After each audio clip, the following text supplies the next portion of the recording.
A millionaire thought his wife had vanished for good after discovering his affair, just another closed chapter in his flawless empire. But years later, she returns without warning, carrying a secret so powerful it dismantles everything he built. What she reveals doesn't just ruin his reputation. It exposes the darkest truth he thought he'd buried forever. The chandelier sparkled like a constellation suspended in the vast ceiling of the penthouse, casting golden light over polished marble floors and velvet-draped walls.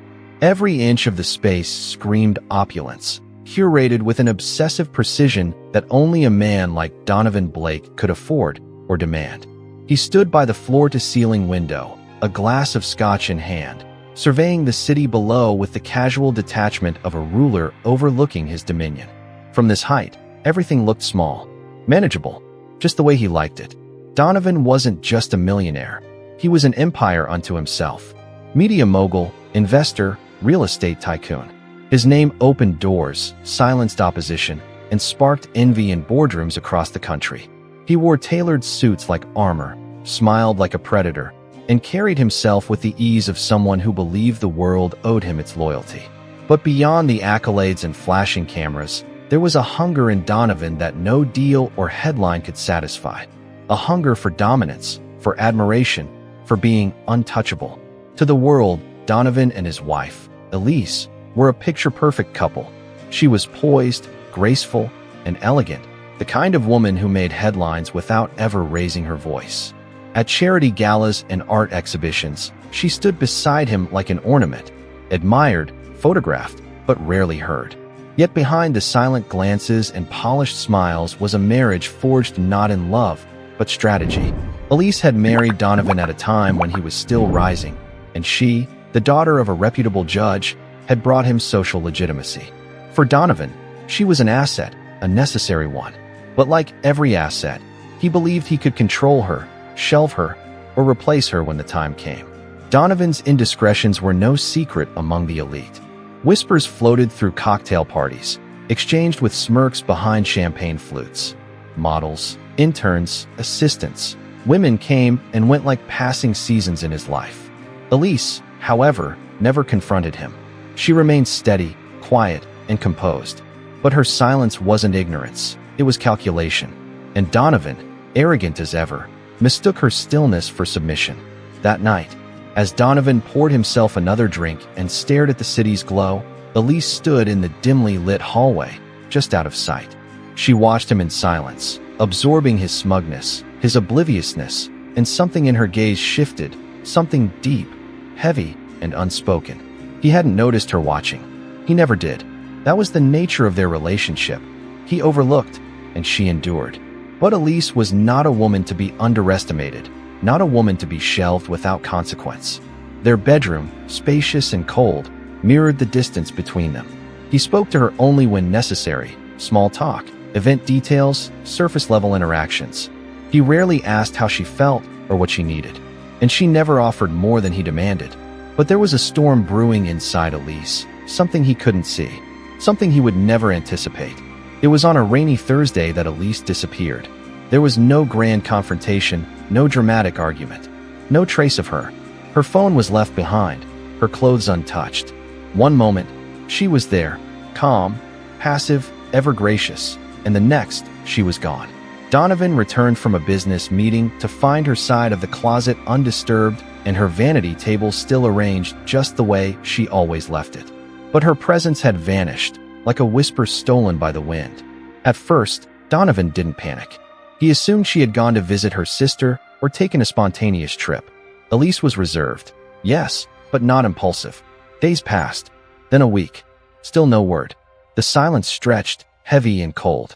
He filed a missing person report out of obligation, more concerned with how it would look to the press than with her safety. He made appearances on morning news shows, feigning concern and sorrow, his voice perfectly modulated for sympathy. "Elise is the love of my life," he said to the cameras, "and I just want her home." But behind the scenes, he felt only relief, a twisted sense of freedom. He believed she had abandoned the marriage, and in his mind, that only confirmed what he already felt. She had become unnecessary. Within weeks, Donovan resumed his routines. He hosted investors, partied with socialites, and dined with new, younger companions. He barely mentioned Elise again. To him, her absence was an unfortunate hiccup in an otherwise flawless life. He restructured the company's PR narrative, painting himself as a grieving husband still committed to his empire. Sympathy flowed, stocks rose, and Donovan, ever the strategist, felt invincible once again. But a subtle unease lingered in the corners of his mind. Quiet moments when he found himself staring at her empty seat at dinner or glancing at the untouched books she used to read. It wasn't guilt. Donovan didn't believe in guilt. It was annoyance, a flicker of something he couldn't name, an irritant beneath the surface. He convinced himself that Elise would eventually be declared legally dead, and life would carry on, clean, simple, under his control. Months passed. The city moved on. The tabloids shifted focus. But somewhere deep in Donovan's gut, an echo of her silence remained. He couldn't shake the thought that Elise hadn't just vanished. She had vanished deliberately. Still, his pride refused to accept the possibility that he had been outmaneuvered. Then one morning, an envelope appeared at the front desk of his office building. There was no return address, just a crisp, white envelope with his name printed in elegant, familiar handwriting. Donovan opened it without hesitation, expecting perhaps a legal notice or a letter from a fan. Inside was a single sheet of paper. No greeting, no signature, just 6 words, written in that same familiar hand. "You don't know what's coming, Donovan." His heart skipped, just for a second. He stared at the message, reading it over and over, trying to decipher its meaning. But he shook it off with a laugh. Just a prank, he told himself. Someone playing games. It meant nothing. But deep inside, something stirred. A seed of doubt. A whisper of fear. For the first time in a long while, Donovan Blake, the untouchable millionaire, master of manipulation, king of the empire, felt a chill crawl down his spine. And somewhere far away, Elise watched the city skyline from a distance, her expression unreadable, her plan already in motion. And if you were in Elise's shoes, would you have come back or disappeared forever? Let us know in the comments below. Rate the story from 0 to 10 so far, and don't forget to like the video and subscribe to the channel if you want to see how this unfolds. The boardroom smelled of leather and power, the scent of old money clinging to every polished surface and silent gaze. Donovan Blake sat at the head of the massive glass table, fingers interlocked, watching his executives shuffle papers, murmuring over quarterly reports and revenue charts. From the outside, nothing had changed. His empire still stood tall, his voice still commanded attention, his name still opened doors. But beneath the surface, the silence around Elise's disappearance was beginning to stir the air in unsettling ways. It had been over 2 months since Elise vanished, and although Donovan had done everything in his power to control the narrative, cracks were forming. The initial sympathy from the public had slowly turned into speculative whispers. Journalists who had once praised his resilience were now digging deeper. Where had she gone? Why was there no trace? Why did Donovan seem so composed, so unaffected? Behind the gloss of staged interviews and solemn soundbites, questions simmered in hushed corners. Still, Donovan wore his mask well. At charity auctions, he toasted to Elise's memory with a perfect blend of grief and strength. At press conferences, he spoke of his undying hope that she would return safely. But behind closed doors, he had already moved on. His penthouse, once adorned with her favorite books and delicate touches, had been redesigned. Neutral tones replaced soft pastels. Sleek modern furniture substituted Elise's classic taste. It was as if she had never existed. Her photographs had vanished from frames. Her scent no longer lingered on silk pillows. To Donovan, erasing her was part of regaining control. In the privacy of his inner circle, he barely mentioned her name. His assistant, Marla, understood the unspoken rule: Elise was a closed chapter. Any inquiries from the media were met with vague responses and redirections. Still, Donovan couldn't completely ignore the unease in his investors' eyes.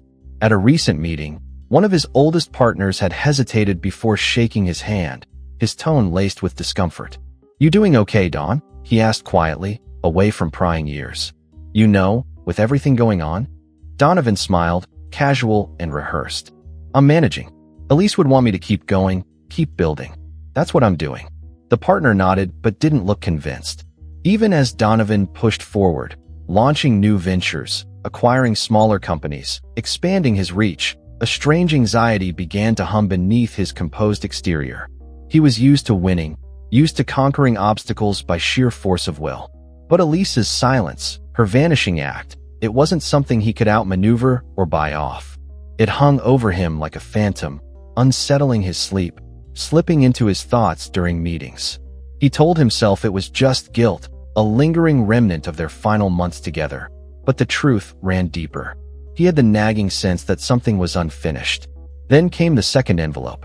This one arrived at his personal residence, slipped under the front door with no sound, no trace. He found it in the early morning, before the housekeeper arrived. A simple white envelope again, no return address. Inside was a folded piece of thick paper, the handwriting identical to the first. This time, it said, "You buried the truth, but it remembers you." Donovan stared at the message for a long time. His pulse quickened, but he didn't show it. He burned the letter in his fireplace, watched the flames eat away at the edges until nothing remained but black ash. He told no one about it, not even Marla, not the security team, not the private investigator he had discreetly hired weeks earlier, not to find Elise, but to monitor potential media leaks. He didn't want anyone knowing. He felt the first true tremor of fear. That day, Donovan called a special meeting with his legal team. He spoke in vague terms, pretending it was about securing assets and preparing for hostile takeovers. But underneath it all, he was trying to prepare for something he couldn't name. He didn't believe in ghosts, but this didn't feel like coincidence. Someone was watching him, someone who knew more than they should.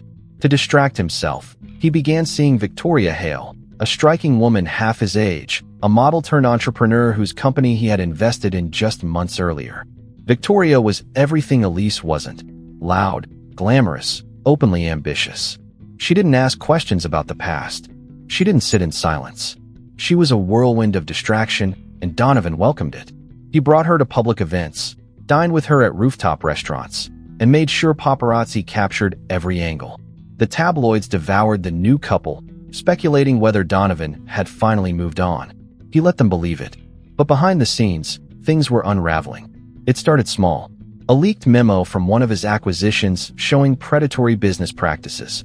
A disgruntled former employee going on record in a podcast, speaking about internal corruption. These were manageable issues, or so Donovan thought. He threw money at them, issued denials, and tightened internal controls. But the problems kept coming. Anonymous emails to journalists, anonymous tips to regulators. He didn't know where the leaks were coming from, but each one struck deeper. His instincts told him it wasn't coincidence. At night, Donovan would lie awake in bed beside Victoria, staring at the ceiling, playing back the last few weeks of Elisa's presence. There was something she had said, something he couldn't forget. A sentence, casually spoken, months before she disappeared. Every empire thinks it's invincible, until it starts crumbling from within. He'd laughed at the time, dismissing it as one of her poetic musings. But now, it echoed in his mind, louder with each new setback. He began reviewing old security footage, conversations, contracts. He even called in a forensic auditor to review internal communications. He was chasing a ghost, and he didn't even know where to start. Then came the third envelope. This time, it wasn't left in his home or office. It was hand-delivered by a courier during a board meeting, sealed in a black envelope. Donovan opened it in front of everyone, expecting a financial document or legal notice.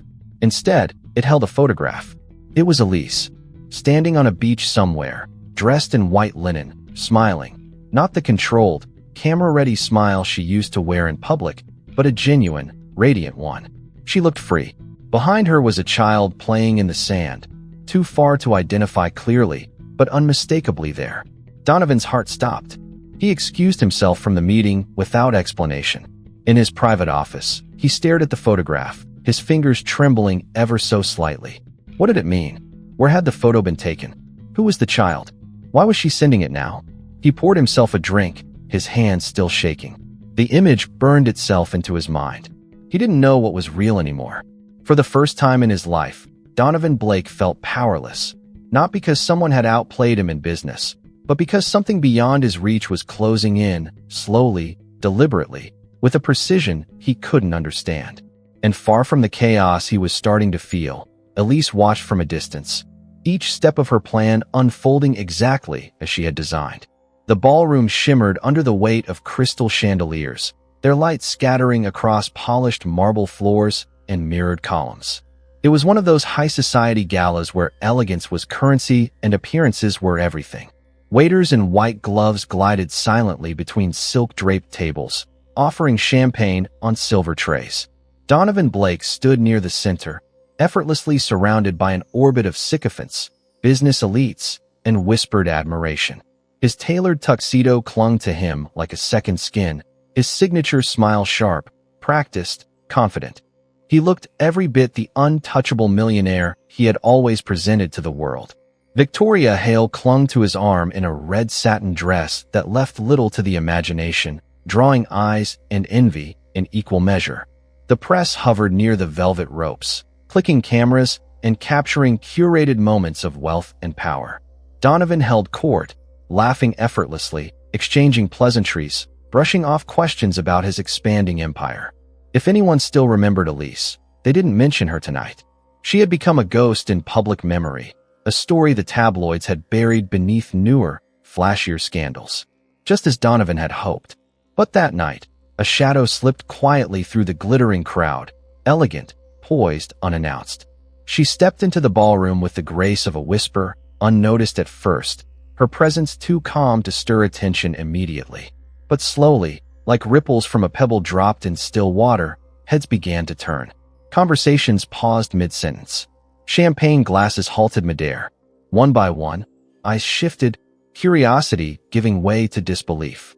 She wore a midnight blue gown that clung delicately to her form, understated but exquisite, paired with a pearl necklace that gleamed beneath the chandeliers. Her hair, now a sleek dark auburn, was swept into a low chignon, and her expression was serene, untouched by fear or urgency, but lined with something deeper, something unshakable. Donovan didn't see her at first. He was mid-conversation with a tech investor when his attention was caught by the silence blooming around him. He turned his head casually, following the stunned stares of the room, and then he saw her. Elise. His breath caught, but he didn't let it show. His jaw remained tight, his shoulders straight. He blinked once, slow and deliberate, trying to make sense of the vision before him. She didn't look like someone who had vanished without a trace. She looked radiant, alive, controlled, empowered. Everything about her presence defied the image the media had painted, a fragile woman who had likely suffered a breakdown and fled from the pressure of life at the side of a powerful man. This woman wasn't lost. She wasn't afraid. She was a statement. Donovan excused himself, brushing Victoria's hand away without explanation, and made his way through the crowd. As he approached, Elise turned her gaze toward him, her eyes meeting his with unwavering calm. He stopped just a few feet from her, caught off guard by the steadiness in her expression. There was no fear, no hesitation, only quiet defiance. "Elise," he said, his voice low, tight with control, his mouth forming the name he had avoided for so long. "Donovan," she replied, a faint smile playing at the corner of her lips, not warm, not bitter, just knowing. "You're alive," he said, as if the words would somehow make sense of the chaos unraveling inside him. "Clearly," she replied, her gaze never faltering. He took a moment to gather his thoughts, calculating his next move, glancing around at the sea of watching eyes and murmuring mouths. "Where have you been?" he asked, lowering his voice, leaning in slightly. "Everywhere you didn't look," she said simply, tilting her head as if studying a stranger, not a husband. "Why now?" he asked, barely concealing the tension beneath his voice. "Because now matters," she said cryptically, then looked past him at the press, still snapping photos in confusion. "Don't worry. I'm not here to cause a scene. That's not my style." Donovan clenched his jaw, the calm she exuded unsettling him more than any dramatic confrontation could. He wanted to drag her somewhere private, demand explanations, assert control. But her presence, composed, untouched by his dominance, rendered him powerless in a way he hadn't anticipated. She turned to walk away, leaving him standing in the middle of the ballroom, stunned. But just before she disappeared into the crowd again, she paused and looked back. "We'll talk soon, Donovan. There's still so much you don't understand." Those words followed him like a whisper through the rest of the evening. He couldn't focus. Every glance felt like scrutiny. Every polite conversation a mask hiding questions people were too stunned to ask aloud. He slipped out early, leaving Victoria behind, returning to his penthouse in a state of disbelief. The moment he entered the silence of his home, he poured a drink, trying to shake the image of her calm gaze from his mind. He paced, restless, haunted by the controlled power in her voice. Elise hadn't returned like a lost wife seeking reconciliation. She had returned like a force. He knew that look in her eyes. It was the same look he saw in the mirror before a hostile takeover. And that terrified him. He ordered a background check. He wanted to know where she'd been, who she'd been with, what she'd been doing. But every lead came up clean, or worse, empty. There were no medical records, no travel logs, no financial trails. It was as if she had disappeared entirely from the system and re-emerged by design. 3 nights later, she sent him another letter. Hand-delivered again, placed neatly on the desk in his private study despite his security system. It wasn't a threat. It wasn't an explanation. Just one line. You think this is about you, but you're only a piece of it. Donovan didn't sleep that night. He sat in the dark, staring at the letter, trying to decipher the message.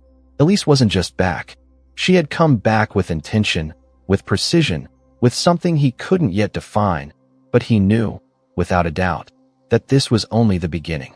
And somewhere deep in the pit of his stomach, something ancient stirred. Fear, real fear. The kind he hadn't felt since before he had money, power, or control. Because Donovan Blake had built an empire on secrets, betrayal, and manipulation. But what happens when the person you underestimated the most turns out to be the only one who truly understood the architecture of your downfall? He would soon find out. The morning air was thick with tension, though the sky outside Donovan Blake's penthouse was clear and indifferent. He stood in his study, fingers curled tightly around the letter Elise had sent him, eyes flicking across the words again and again. You think this is about you, but you're only a piece of it.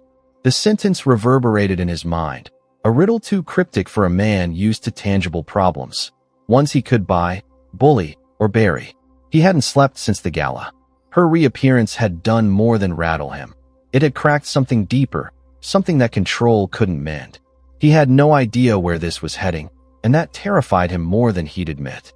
Donovan had his assistant cancel all appointments for the day. He claimed fatigue, but in truth, he needed space. Mental space, emotional space, a moment to breathe without the ever-looming pressure of pretending to be untouchable. He sat in his leather chair, phone in hand, scrolling through security reports and background checks. Still nothing. No addresses. No receipts. No trace of Elise's whereabouts over the past 2 years. Not even a traffic ticket. It was as if she'd erased herself from existence and resurfaced with purpose.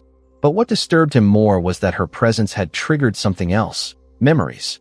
Not of her disappearance, but of her last months in the house. Details he had dismissed now returned with clarity, like puzzle pieces that had always been there, but were only now taking shape. He remembered the way she used to sit quietly on the terrace, staring at the city as if seeing beyond its surface. The cryptic books she read. The questions she asked about his work, not with suspicion, but with curiosity that now felt calculated. She had never raised her voice, never accused, never cried. But maybe she hadn't needed to. Maybe she had been gathering pieces all along, and Donovan had been too arrogant to see it. He poured himself a drink and wandered through the apartment, suddenly feeling like a stranger in his own home. Elise's touch was gone, but her shadow had returned, lingering in every room, every echo of silence. In the guest room, her favorite space for reading, he found one of her old journals, wedged beneath a drawer. The cover was plain, unassuming. He hesitated, then opened it. It wasn't a diary, not in the traditional sense. There were no declarations of love or heartbreak. Instead, it was filled with observations, business strategies, notes about his meetings, names of people he'd mentioned in passing, details about acquisitions he had never publicly shared. She'd been listening, all that time, with an intent he'd never noticed. There were even notes questioning the legality of certain mergers, scribbled side by side with newspaper clippings and timelines. His breath caught. Elise hadn't just been his wife. She had been studying him, preparing. Across the city, Elise sat quietly in a sunlit cafe tucked between 2 galleries, an unassuming place she'd frequented since her return. She sipped tea slowly, flipping through a notebook of her own, not the same one Donovan had found, but another, more recent. Her expression was calm, but her mind was a storm. The gala had been only the first move. Now the game was truly beginning. She thought of how it all started, how she had begun to suspect that Donovan's betrayals weren't limited to their marriage. The affairs were just the surface. It was what lay beneath that frightened her. The manipulation, the disregard for consequences, the way he spoke of ruining competitors as if he were pruning weeds from a garden. She had spent months wondering if she had been foolish to stay. But Elise was not foolish. She was strategic. She remembered the moment she decided to leave, not in fear, but with purpose. It was during one of his meetings at home, when Donovan had spoken, unaware that she was listening from the hallway. He had laughed about a buyout that crushed an entire local manufacturer, one owned by a family-run business for decades. They never saw it coming, he'd said, sipping wine. That's the thing with people like them. Sentiment blinds them. Profit always wins. That sentence had stayed with her like a scar. In the weeks that followed, Elise began her plan. She didn't confront him. She didn't scream or beg. She quietly contacted lawyers, transferred a portion of her inheritance into an unreachable trust, packed essentials under the guise of donating clothes, and disappeared on a carefully chosen day, when Donovan would be away for a shareholder retreat. She left no trace because she didn't want to be followed. She didn't want revenge then. She wanted understanding, distance, perspective. But what she found in that distance was clarity. She traveled alone, first to small towns, then abroad. She stayed in modest places, changed her appearance subtly, and took time to think, to gather, research, prepare. She met with people Donovan had harmed, small business owners, former employees, even a whistleblower he had publicly discredited. Each story added a layer to her understanding. Each tear, each bankruptcy, each suicide attempt, threads woven through the empire Donovan so proudly flaunted. He hadn't built an empire. He had constructed a monument of pain and silence. So Elise came back. Not for drama, not for confrontation, but for consequence. She didn't want a messy scandal. She wanted a reckoning, a precise, surgical dismantling. The kind of unraveling Donovan would never see coming until it was too late. Back in the penthouse, Donovan had grown more agitated. He called his security chief, demanding tighter surveillance. He hired another private investigator. He even began questioning his own staff. He couldn't shake the feeling that someone within his circle was working against him. But the real truth was harder to swallow. His enemy was never outside. It had always been the woman he thought he had outgrown. The woman he underestimated. That night, another letter arrived. This time, it came with a small box. Donovan opened it cautiously, fingers tense. Inside the box was a flash drive and a single sentence on a card. Play it. You'll recognize the voices. His heart raced as he plugged it into his laptop. The screen flickered to life, revealing an audio file titled The Foundation. He clicked play, and then he heard himself. His own voice, clear as day, speaking in a recording from 2 years ago. A private meeting. An acquisition discussion. He was laughing as he described firing an entire department preemptively to avoid legal risk. Talking about manipulating contract clauses. Naming individuals who would be financially ruined but were acceptable losses. His blood ran cold. The recording continued, damning in its detail, impossible to deny. Elise hadn't just planned a return, she had built a case. And this was only the beginning. He sat back, pale, stunned, as the audio played on. The empire he built on betrayal was shaking, and for the first time, Donovan Blake didn't know how to stop it. The audio file echoed in Donovan Blake's head long after it had stopped playing. Even with the speakers silent and the room dark, he could still hear his own voice, smug and cold, detailing the destruction of lives as though he were discussing numbers on a spreadsheet. That flash drive was more than a threat, it was evidence. And it wasn't in the hands of a journalist, a rival, or a disgruntled employee. It was in the hands of Elise, the woman he thought he had buried in the past, who now returned not as a ghost, but as a reckoning. Donovan didn't sleep that night. He sat in his office, staring at the city lights, the glow no longer comforting but accusatory. Elise was orchestrating something he couldn't fully see, and that was what disturbed him most. He had spent years perfecting the art of control. He controlled markets, narratives, people. But now, with each move she made, she was dismantling the illusion piece by piece. And the worst part was that she hadn't even spoken publicly. She hadn't given an interview, filed a lawsuit, or called a press conference. Her silence was deafening because it was deliberate, and Donovan knew silence that purposeful was dangerous. In the days that followed, his empire began to tremble in ways that no amount of PR could patch. It started with a leak to a small but persistent online news outlet. An investigative piece, anonymous sources, detailed documents, recorded conversations. The article didn't mention Elise, but Donovan recognized every word. The acquisition she had documented, the names, the quotes, it was all there. And even though the outlet was modest, it spread like wildfire, picked up by larger networks within hours. The stock took a minor hit. Investors started calling, not with panic yet, but with concern. The board demanded answers. Donovan gave them rehearsed statements about sabotage, fake news, disgruntled ex-employees. But his voice, once commanding, now sounded defensive. At home, paranoia began to creep into his routines. He checked for listening devices. He had the penthouse swept twice a week. He changed passwords, restricted access to files, fired 2 assistants he barely trusted. He began second-guessing everyone, his staff, his lawyers, even Victoria. Especially Victoria. She asked too many questions lately, and her curiosity about Elise's reappearance had started to sound like suspicion. He told himself it was just stress, that he was imagining things, but deep down he knew Elise's reach was growing. Then came the second article, this time in a mainstream business publication.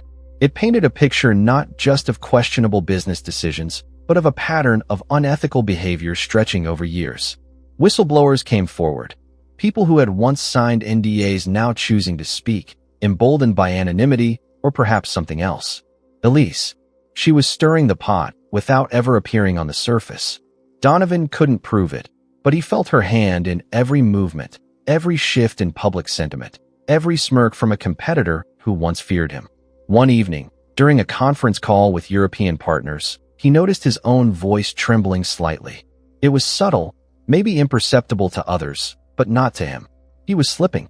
For the first time in his career, Donovan Blake felt unsure, cornered, reactive. He canceled his appearance at an upcoming tech summit. He claimed scheduling conflicts, but the truth was he couldn't bear the thought of standing on a stage while the whispers grew louder. Victoria confronted him the following morning. "You're not yourself," she said, leaning against the doorframe of his study. Her tone was soft, but her eyes were sharp. "You're restless. You're distracted. What's going on?" Donovan looked at her, eyes tired, jaw clenched. "Business pressure. That's not it," she replied without hesitation. "This started after the gala. After she showed up." He didn't respond. "She's got you scared, doesn't she?" He looked away, the silence confirming everything. Victoria stepped closer. "What is she doing, Donovan?" "I don't know," he muttered, barely audible. "I don't know what she's planning." Victoria studied him for a moment longer. "Maybe that's what makes it worse." And it did. It was the not knowing that gnawed at him more than anything else. If Elise had threatened him outright, he could prepare. If she had gone to the media herself, he could spin it. But she hadn't. She was dismantling him from the shadows, and the silence between her moves only amplified the terror of what would come next. Another week passed. Another leak hit the press. This time, it involved internal emails, ones that revealed the deliberate collapse of a competitor through fabricated compliance failures. The fallout was immediate. The SEC launched a preliminary inquiry. One board member resigned publicly. Donovan was summoned to an emergency shareholder meeting. The room was filled with people he once controlled, now watching him with doubt. He gave another speech. He blamed hackers. He promised transparency. But as he spoke, he noticed the way some of them avoided eye contact, the way others whispered among themselves. He was no longer the man at the center. He was a liability. Back at the penthouse, he received another flash drive. This time, it wasn't business files. It was a video, grainy, dated, from a hidden camera in one of his old properties. It showed a meeting between Donovan and a city official, discussing permits, under-the-table favors, and untraceable payments. Donovan watched it in silence, his jaw clenched, stomach turning. He remembered that day. He had thought the conversation was private, unrecorded. He had been wrong. The accompanying note was just one sentence. "Still think you're untouchable?" He poured himself another drink. His hands shook. Elise wasn't just pulling strings. She was unraveling his entire foundation, one thread at a time. He called his lawyer, instructed him to start preparing contingency plans, asset protection strategies, offshore options, exit routes. But he knew deep down, it was too late for protection. This wasn't about money anymore. This was personal. It was intimate. It was surgical. Donovan began waking in the middle of the night, drenched in sweat, plagued by dreams where he stood alone in the ruins of a glass tower while faceless crowds whispered his name in shame. He started losing weight. His temper grew short. He snapped at staff, barked at Marla for forgetting appointments she hadn't actually missed. The fear of collapse had begun to change him from within, and Elise knew it. She wasn't trying to destroy his empire in one grand blow. That would have been too easy. She was dismantling it slowly, deliberately, methodically, like peeling away the walls of a fortress until the king inside realized there was nothing left to defend. And somewhere, in another quiet cafe, Elise crossed off another item on her list. The morning sunlight spilled across Donovan Blake's penthouse like it always did, but to him, it felt harsh now, unforgiving. The shadows it cast on the floor seemed longer than usual, more ominous. He stood barefoot near the window, coffee growing cold in his hand, eyes scanning the horizon as if the skyline could offer answers. But there were no answers there. Only the sinking realization that the empire he had spent his life building was being pulled apart, and the hands unraveling it belonged to the woman he had so easily discarded. It was no longer just a matter of bad press or isolated leaks. Now, there were patterns forming. Whispers that began in boardrooms were now echoing through investor reports. Anonymous sources had morphed into internal whistleblowers. Regulators had gone from curious to concerned. Every move he made was met with resistance. Every decision questioned. Every press release dissected for inconsistencies. Something was wrong in every department. Projects that had once moved seamlessly now hit inexplicable delays. Permits revoked. Contracts terminated. Stakeholders walking away without explanation. Donovan could no longer deny it. This wasn't coincidence. It was sabotage. Strategic, quiet, and expertly timed. And he had no idea where the next blow would come from. He called an emergency meeting with his executive team, demanding updates. They came with charts and spreadsheets, desperate to explain the recent downturns, each one blaming external factors, market shifts, unpredictable forces. But Donovan knew better. He could feel the invisible hand pressing against everything he touched. When the meeting ended, he remained in his chair, alone, long after the room had emptied, staring at the wall where the company's quarterly growth graph used to hang. He had ordered it taken down last week, unable to bear its steady decline. His phone buzzed. A message from Victoria. Dinner tonight. He ignored it. Victoria had become a distraction he could no longer afford. She'd grown irritated with his mood swings, his distant glances, his sleepless nights.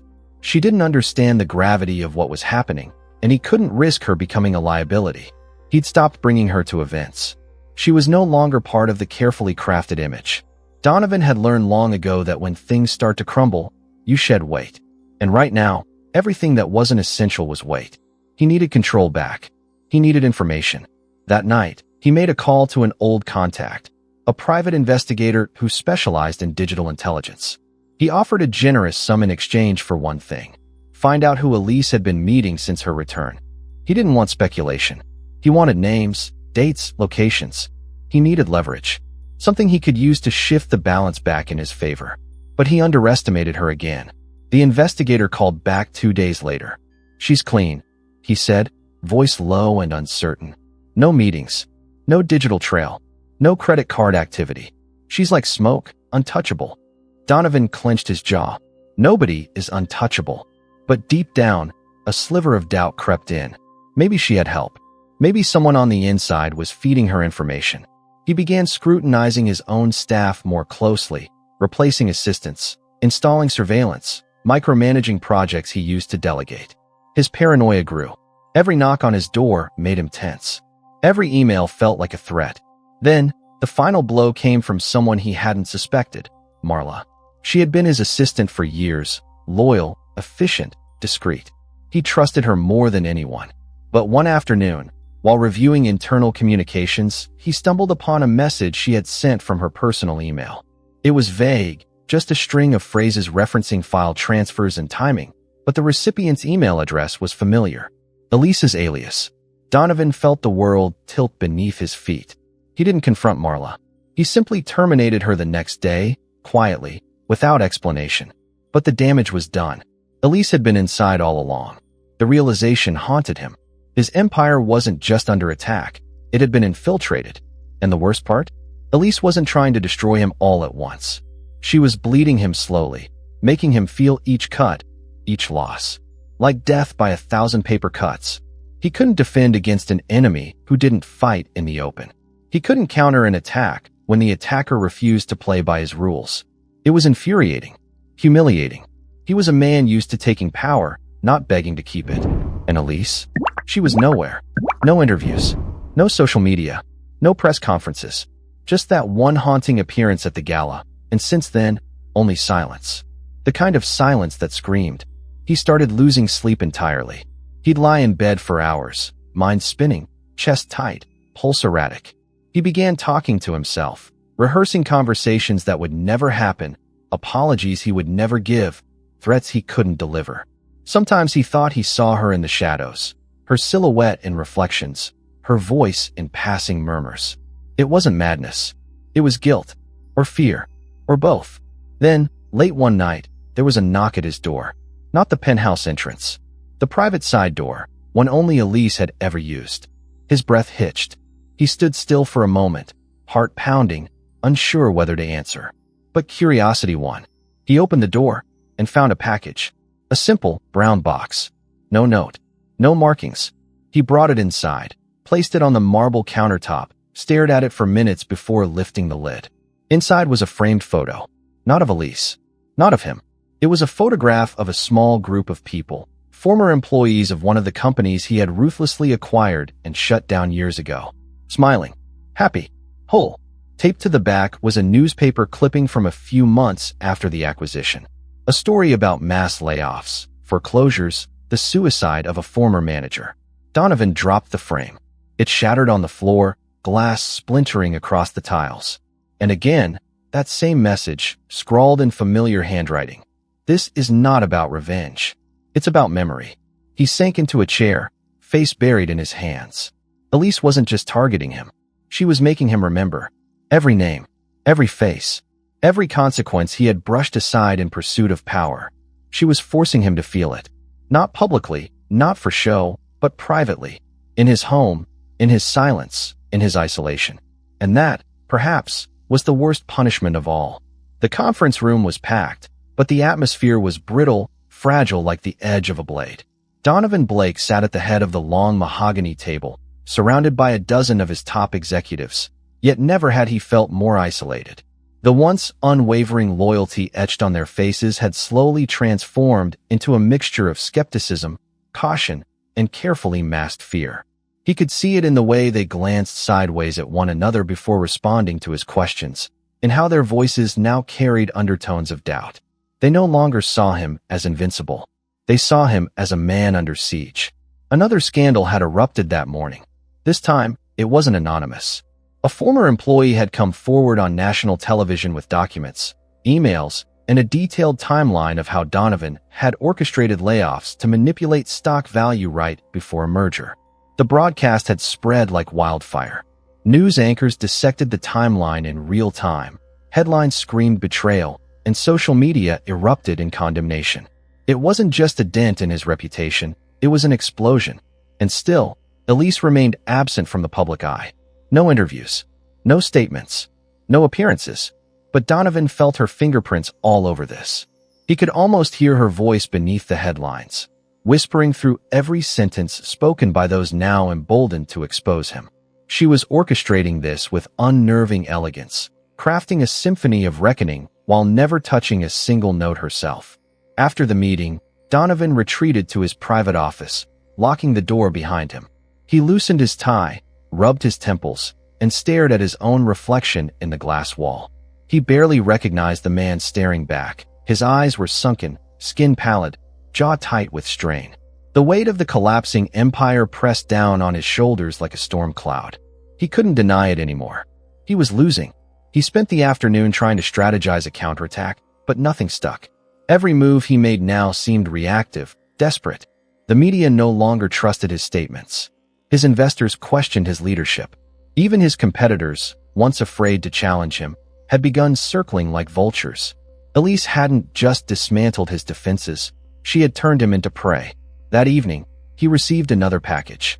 This one was different, not from Elise, not marked by her now familiar handwriting. The return address was from a small town he barely remembered, one of the many places he had passed through during his aggressive acquisition phase. Inside the envelope was a handwritten letter from a man named Peter Harlow, a former business owner whose company had been consumed and liquidated by Blake Industries 5 years earlier. The letter wasn't angry. It wasn't a threat. It was worse. It was honest. Peter wrote of how his business had taken decades to build, how it had employed dozens of families in his town, how it had once been the beating heart of the community, and how, in a matter of months, Donovan's deal had erased all of it. Not with malice, but with indifference. Peter described the days after the sale, how his employees struggled to find work, how the town's economy collapsed, how he eventually lost his home. He ended the letter with a single sentence: "I'm not asking for an apology. I just want you to know that we existed." Donovan read the letter twice, then a third time. He sat silently for a long while, staring at the paper in his hands. The words carved deep into him, not because of their sentiment, but because of their truth. Elise wasn't just forcing him to face consequences. She was holding up a mirror. She was making him see every forgotten face, every casualty, every life that had been a footnote in his success story. And for the first time in years, he truly saw them. The next morning, Donovan did something unusual. He left the city. No staff, no bodyguards, no press.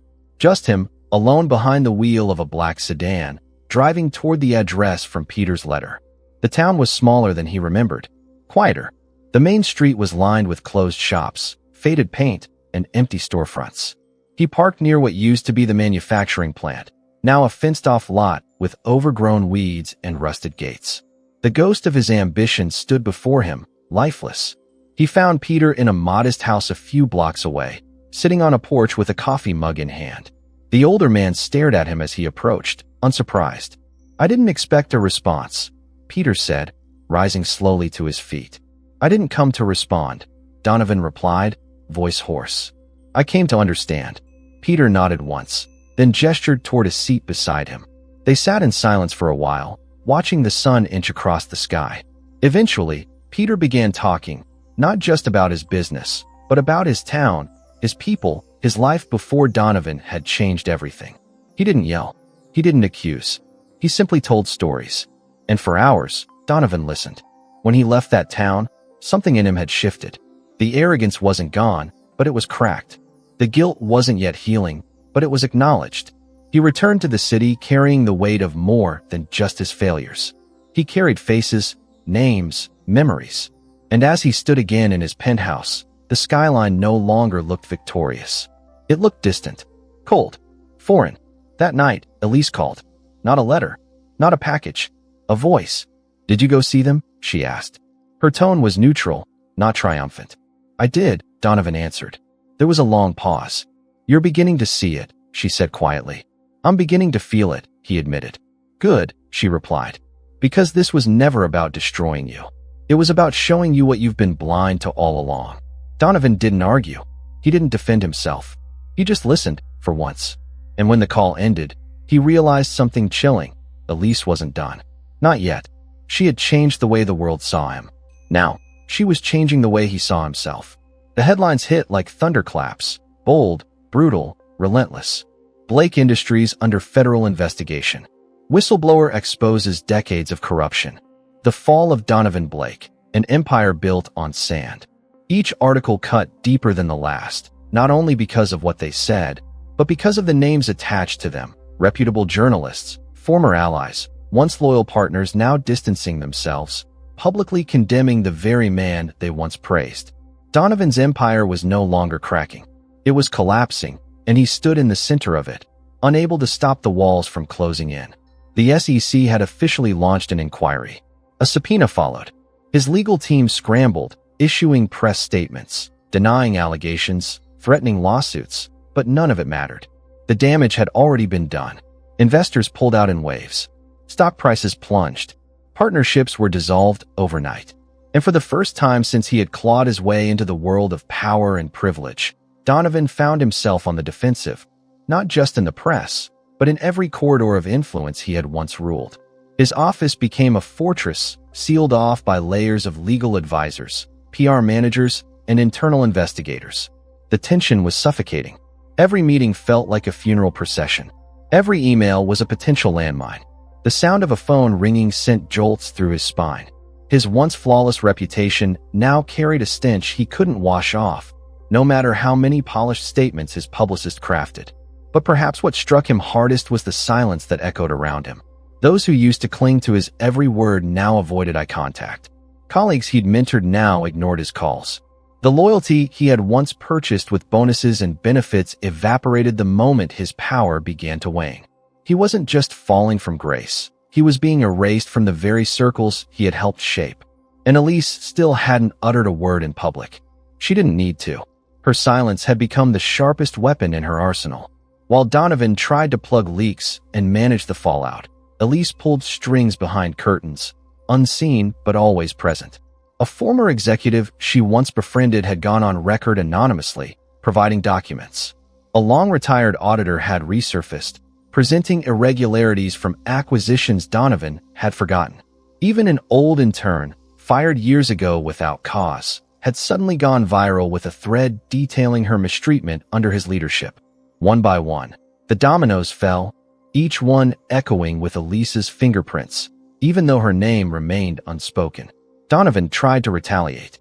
He instructed his legal team to file counterclaims, to threaten litigation against whistleblowers, to dig into the lives of those now speaking out. But each attempt backfired. The media framed it as intimidation tactics. The public, once indifferent, now rallied behind those who spoke against him. The narrative had shifted permanently. He was no longer a self-made visionary. He was a predator in a tailored suit. His home became a prison. Victoria had long since vanished from the picture, her absence so complete it was as if she'd never existed. The penthouse, once a symbol of dominance, now felt hollow. The echo of his own footsteps haunted the halls. The city skyline mocked him through the floor-to-ceiling windows. He'd stand there at night, glass in hand, staring into the dark, wondering when exactly the shift began. Was it when Elise vanished? Or had it started long before that? When he stopped seeing people as human beings and began treating them as tools, stepping stones, obstacles? And then came the final leak. A full dossier, anonymous, but unmistakably curated by someone with intimate knowledge, was published in an exclusive expose. It contained a detailed timeline of Donovan's most unethical business dealings, confidential memos, internal correspondence, even surveillance footage from meetings thought to be private. The article was damning, not because of its content. Donovan had seen worse behind closed doors, but because of its precision. There was no guesswork, no speculation. Everything was documented, traced, confirmed. Elise had turned every piece of information he'd discarded, every careless word, every reckless decision, into a weapon. The dossier ended with a chilling sentence. Power is not immunity, and silence is not forgetfulness. Donovan felt something inside him fracture. He didn't move for hours that night. He sat on the edge of his bed, shoulders hunched, staring at the floor while the city carried on without him. He didn't eat. He didn't sleep. He barely breathed. His phone buzzed constantly, attorneys, advisors, journalists, but he ignored them all. He had nothing left to say. His mother called the next morning, voice trembling. "Donovan, what's happening? They're saying such awful things. Is any of it true?" He didn't respond. Not because he didn't know the answer, but because for the first time, he didn't have the strength to lie. The following week, a court date was set. A congressional hearing was scheduled. News outlets speculated whether criminal charges would follow. Protesters began gathering outside his office building, waving signs that read justice, accountability, and you're not above the law. Photos of Elise, still from years ago, began circulating online again, this time not as the missing wife of a millionaire, but as a symbol of resistance. Her face, once a silent accessory to his success, had become a quiet revolution. Donovan couldn't escape her anymore. She was in every headline, every conversation, every crack in the empire she helped expose. He saw her in dreams, sometimes angry, sometimes sorrowful, sometimes distant. He'd wake drenched in sweat, heart racing, only to find the room empty and silent. He wanted to hate her, to curse her name, to scream into the void about betrayal and vengeance. But somewhere, buried beneath his rage and ruin, he knew this wasn't vengeance. It was consequence, and it was only just beginning. It began on a Tuesday morning, as most unremarkable days do.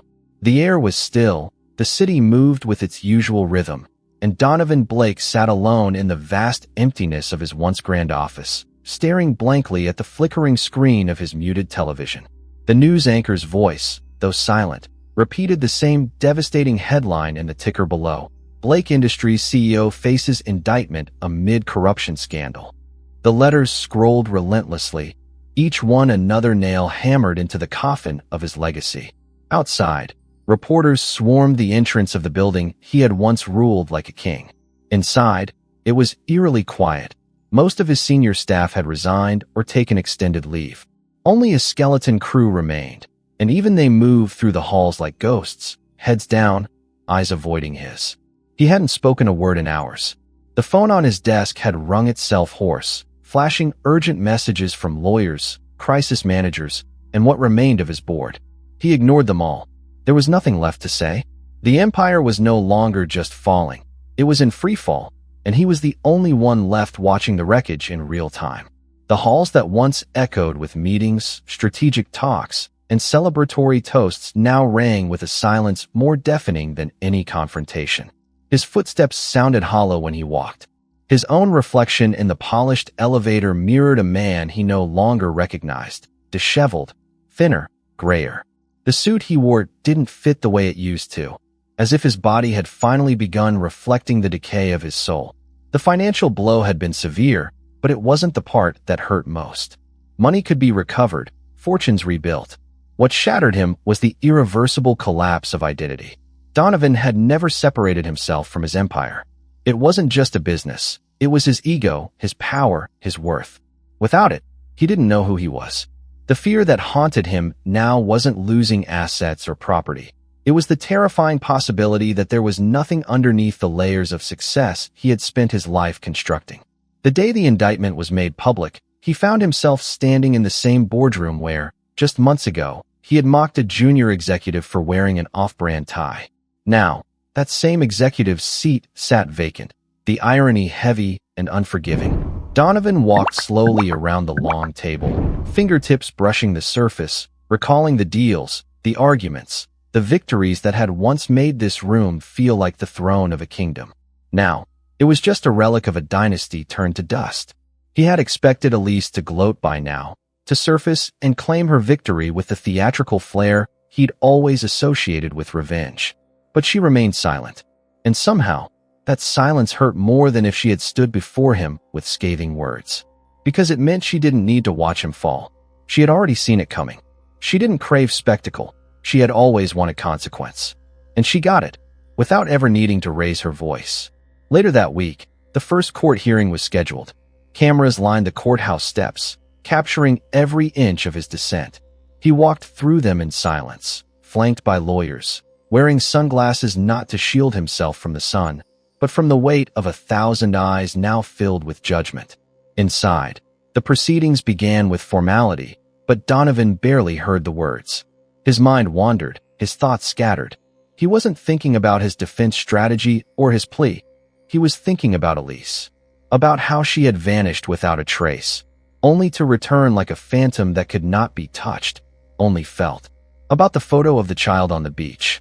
He still didn't know who that child was, or if it had any connection to her or him, but it haunted him nonetheless. Was it meant to confuse him? Was it symbolic? Or had she truly carried something deeper, a secret he hadn't yet grasped?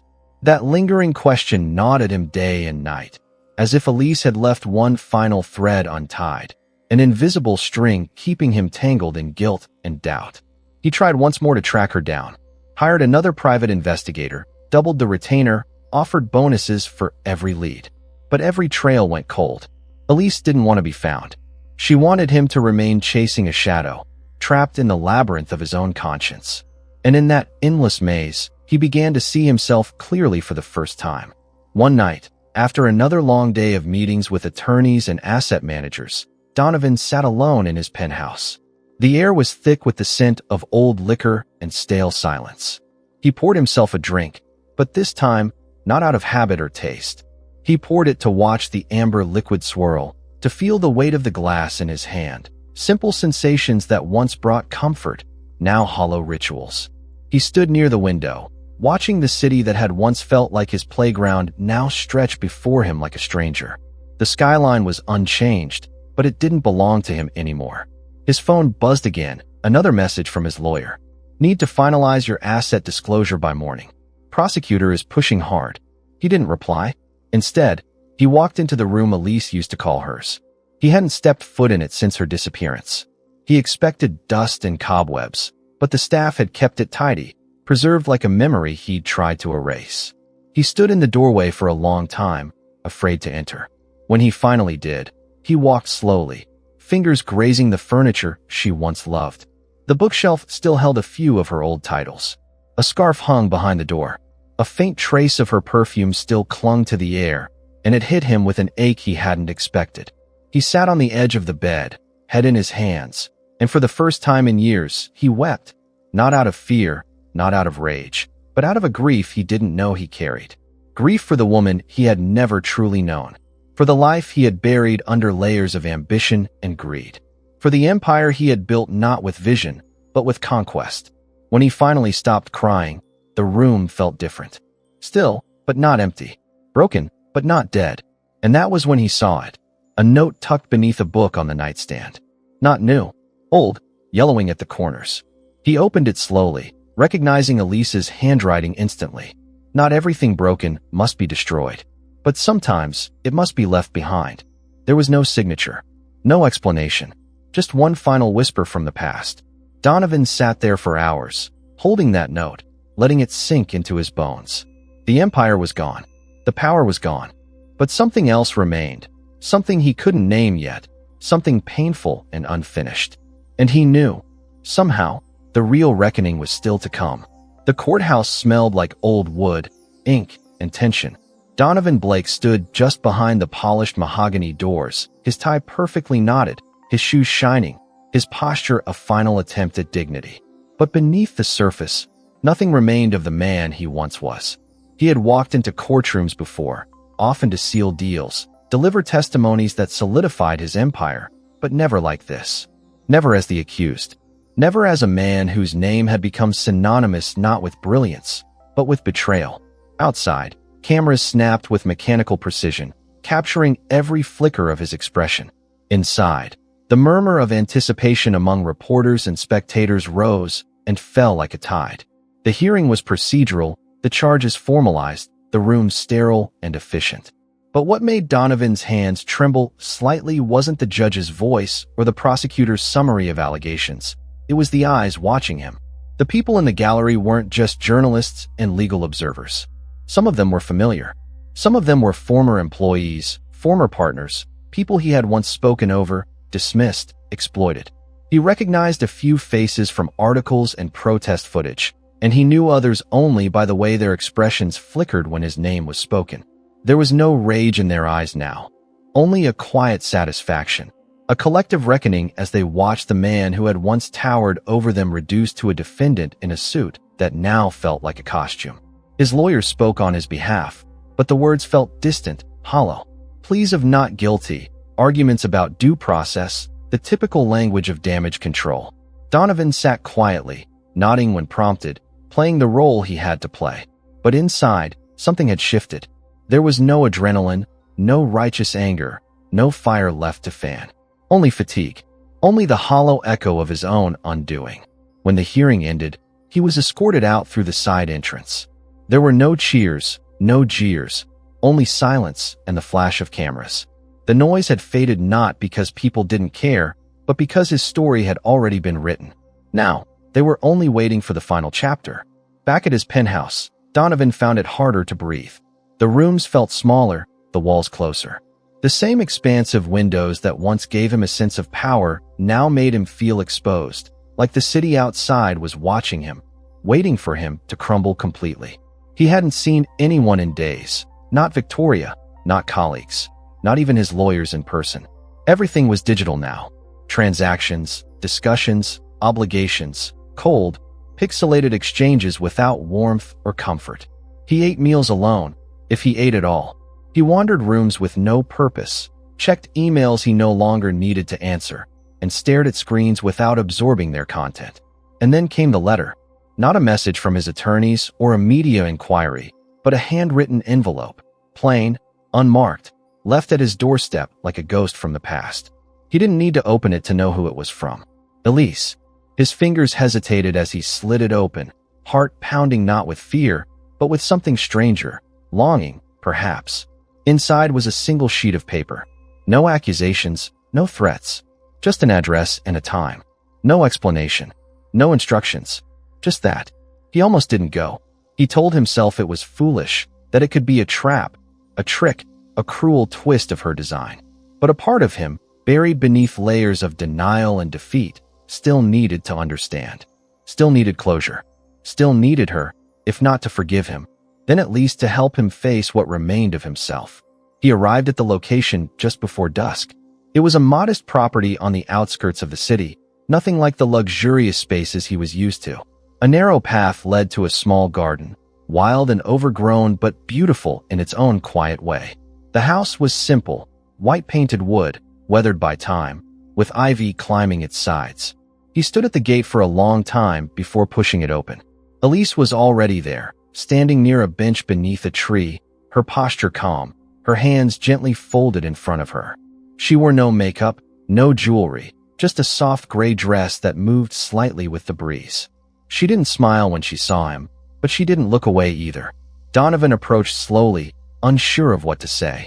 For the first time, the silence between them wasn't tense. It was heavy, filled with things too deep for words. "Thank you for coming," she said softly, breaking the stillness. "You knew I would," he replied. She nodded. "Not because of obligation, because of need." He lowered his gaze. "I don't even know what I'm looking for anymore." Elise gestured for him to sit. They sat together on the bench, the world quiet around them except for the rustling of leaves and the distant chirp of birds. For a while, they didn't speak. The silence was not the kind that demanded to be filled. It was the kind that allowed things to surface slowly. "I wanted you to see this place," Elise said eventually, her voice steady. "It belonged to someone I met while I was away. A woman who lost everything when one of your acquisitions forced her into bankruptcy. She rebuilt her life here. Quietly. With dignity." Donovan didn't respond.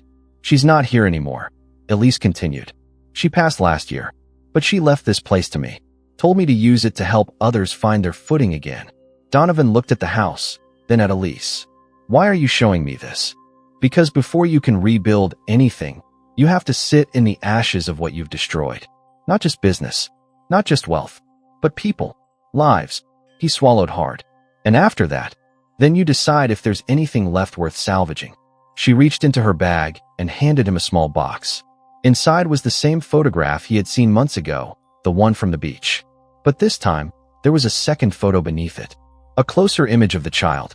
A little boy, eyes that mirrored Donovan's, unmistakably. He stared at the photo, breath caught, the world tilting beneath him. "He's yours," Elise said gently. "Born after I left. I didn't plan to keep it from you forever, but I needed you to face yourself first." Donovan blinked, eyes burning, throat tightening. He couldn't speak. He couldn't move. He simply held the photo in his shaking hands, the weight of truth pressing down on him like never before. "You can be part of his life," Elise continued, "but not as the man you were.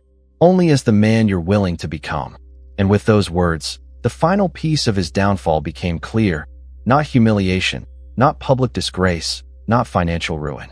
The real punishment was realizing what he had lost, what he had nearly never known, and what he might still be able to reclaim, if he could rise from the ashes of who he used to be.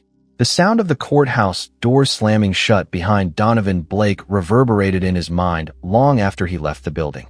He moved through the parking lot in a haze, barely noticing the flashes of cameras, the murmurs from reporters, the disapproving glares from strangers.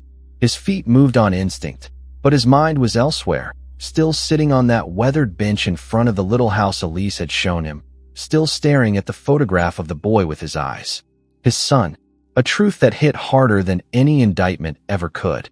He had spent his life chasing power, wealth, control, and in doing so, he had unknowingly abandoned the one thing he never knew he needed, the fragile, irreplaceable chance to be a father. And that truth tore through him with a sharpness that made every scandal, every lawsuit, every headline feel insignificant by comparison. 4 days after that meeting, Donovan stayed home, rarely leaving his penthouse, speaking to no one except his attorneys and financial advisors. The walls felt even colder now, every corner echoing with memories he had long suppressed. The opulence that once made him feel invincible now felt suffocating. Marble floors, crystal chandeliers, designer furniture, all remnants of a man who had built his world on surfaces, never substance. He wandered through rooms that once hosted lavish parties, now reduced to empty chambers of regret. His son, the words repeated in his head constantly, like a chant, a prayer, a curse. He imagined what the boy looked like now, how tall he might be, how he laughed, whether he asked about his father. He wondered what Elise told him, if anything. He thought about the milestones he had missed, the first words, first steps, the birthdays uncelebrated it. And for the first time, he felt something deeper than guilt. He felt shame. Not for what he had lost, but for the man he had been.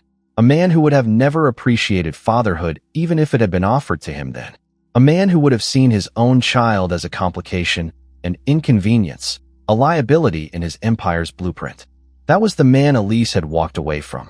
That was the man she refused to let anywhere near their child until he was no longer a threat to the boy's peace. He didn't fight her decision. He didn't call, didn't demand custody or visitation. He didn't even ask for another meeting. He knew this wasn't about rights or legal claims. It was about trust. And trust, once broken, doesn't rebuild with signatures. It rebuilds with action, with humility, with time. So Donovan did what no one expected him to do. He stepped back. He began liquidating his assets, not just to prepare for mounting legal costs, but because he no longer wanted to own the things that had cost him everything. He sold his penthouse and moved into a modest apartment in a quieter part of the city. His luxury cars were auctioned off. His collection of rare watches, art, and vintage wines was dismantled piece by piece. Not because he needed to financially. He still had enough resources to live comfortably, but because he needed to shed the weight of the man he used to be. He needed to begin again, not as a millionaire trying to rebrand, but as a man trying to atone. And yet, the world didn't stop watching him. Every move he made was scrutinized. Media outlets speculated endlessly. Was this a PR strategy? A performance? A calculated play to earn public sympathy? But those closest to the story began to see something different. He no longer appeared on red carpets, no longer gave interviews. He declined invitations to galas and refused offers for exclusive tell-all documentaries. He simply vanished from the public scene, retreating into obscurity without a speech or a farewell. For a man who had once craved the spotlight, it was the loudest silence of all. He began volunteering at small organizations. At first, no one recognized him. And when someone eventually did, he didn't deny who he was. He acknowledged his past without excuses, offered help quietly, and kept his head down. He didn't speak of redemption. He didn't try to reframe his narrative. He simply showed up, day after day, hands dirty with real work, not contracts. Eyes focused on tasks, not headlines. And slowly, he changed. Not dramatically, not with fanfare, but incrementally. Internally, weeks turned into months. His court cases dragged on, but he no longer flinched at every update. He accepted the consequences of his actions with the quiet endurance of a man who had already faced a greater sentence. The loss of himself, of his identity, of the chance to be present in his own child's life. The legal punishments were just the shadows of a storm he'd already weathered in his soul. Then, one morning, a letter arrived. Handwritten. No return address, but the handwriting was unmistakable. Elise. He opened it slowly, heart thudding. "I see what you're doing," the note read. "I don't know if it's change or guilt, but I see it. I'm watching. Not for me, for him." That was all. No invitation. No forgiveness. But also, no condemnation. It was more than he expected, and far more than he deserved. He placed the letter on his desk, beside the photograph of the boy. A new photo, this time sent by Elise. The child was older now, laughing, eyes bright. He looked happy, whole, unbothered by the shadows of a man he'd never met. Donovan stared at it for a long time, then turned to the window. The city skyline looked different from this angle, not towering, but distant, not something to conquer, but something to coexist with. He had lost everything he thought mattered, but in losing it, he had found something far more painful and more honest. The price of betrayal was not the collapse of an empire. It was living long enough to understand exactly what you destroyed and still choosing to face it every day, even when no one is watching. Especially then. The apartment was quiet that morning, not with the oppressive stillness of grief or shame, but the kind of peaceful silence that came after a long, exhausting storm. Light poured gently through the small window near the kitchen, illuminating the faded hardwood floors and casting soft shadows on the walls. Donovan Blake stood barefoot near the counter, stirring his coffee slowly, his movements calm and deliberate. There was no rush anymore. No conference call to join, no press release to approve, no executive meeting to dominate. The ticking of the old wall clock now felt more significant than the sharp clicks of corporate strategy slides. The rhythm of his days had shifted. It was no longer dictated by ambition, but by intention. He looked around the modest space he now called home. It was not extravagant by any measure, just a two-bedroom apartment in an old building nestled between a bookstore and a bakery. The furniture was simple, worn but comfortable, each piece chosen not for aesthetics, but for practicality. The walls held no awards, no magazine covers, no memorabilia of a past life. The only decoration was a small photo frame on the shelf beside the window, a picture of a boy, standing in a park, mid-laugh, arms wide open as if embracing the world. Donovan often found himself staring at that photo for minutes at a time, memorizing the contours of the child's face, the innocence in his expression, the joy untouched by legacy or scandal. He hadn't seen him in person yet. Elise had made it clear. This path would be slow, earned, not inherited.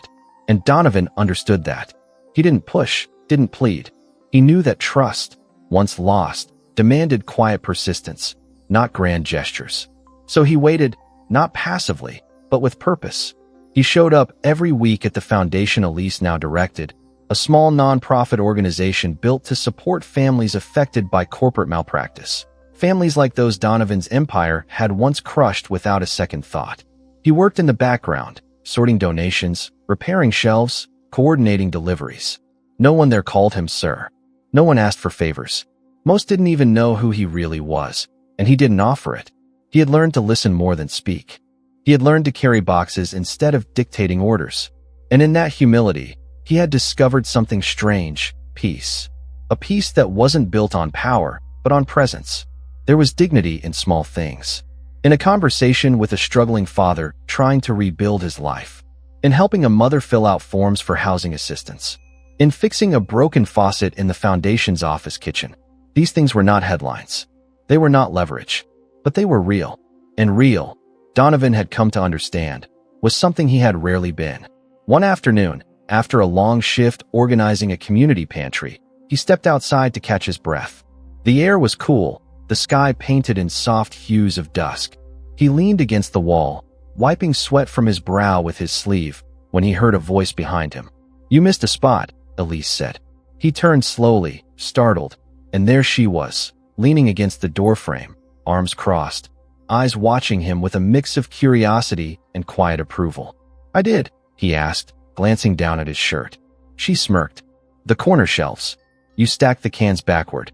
He laughed gently. "I guess I'm still learning." "You are," she said. "But you're trying." There was a pause between them, a soft lull in the moment. She stepped closer, her gaze lingering on his face. He looked different now. Older, of course, but more than that. Softer. Less guarded. He didn't carry himself like a man looking to control the world anymore. He looked like someone learning how to belong in it again. "I saw the letter you sent," she said, referring to the note he had mailed a week earlier. It hadn't been elaborate, just a few sentences. "I don't expect forgiveness," it read. "But I'm grateful you gave me the chance to become someone worth forgiving." I meant it, he said quietly now. I know, she replied. They walked together through the alley behind the building, neither speaking for a while. The silence between them wasn't heavy this time. It was warm, companionable. When they reached the end of the path, Elise stopped and looked at him. He's curious about you, she said. His heart jumped. I've told him little things, she continued. That you like strong coffee, that you once tripped over your own feet trying to impress someone at a college debate, that you have a terrible singing voice. He chuckled, eyes glistening. All true. He doesn't know your past, she said. Not the headlines. Not the empire. He just knows there's a man trying to be better. And for now, that's enough. Donovan didn't respond. He couldn't. His throat was tight, his hands trembling slightly. You'll meet him soon, Elise said softly, placing a hand gently on his arm. But when you do, don't try to be perfect. Just be present. He nodded. The tears came then, silent and unforced, not from grief or guilt this time, but from something deeper. Hope. Fragile, tender, unfamiliar, but real. And in that moment, something inside him shifted again. A quiet release. A slow breath. A step forward. Weeks passed, and the world slowly forgot about Donovan Blake. The headlines moved on. The lawsuits faded into paperwork, the scandal into history. But in a small corner of the city, in a community center filled with shelves of food and laughter, a different story was being written. One without press coverage or glossy photographs. One of redemption, of quiet effort, of trying every single day to be a man worthy of the second chance life had handed him. And one bright afternoon, in a park not far from that center, a boy ran across a patch of grass and stopped a few feet away from a man sitting on a bench. Are you the guy who sings badly? He asked, eyes wide with innocent curiosity. Donovan blinked, then smiled, heart full. Yeah, he said. That's me. The boy laughed and sat beside him. And just like that, a new beginning quietly began.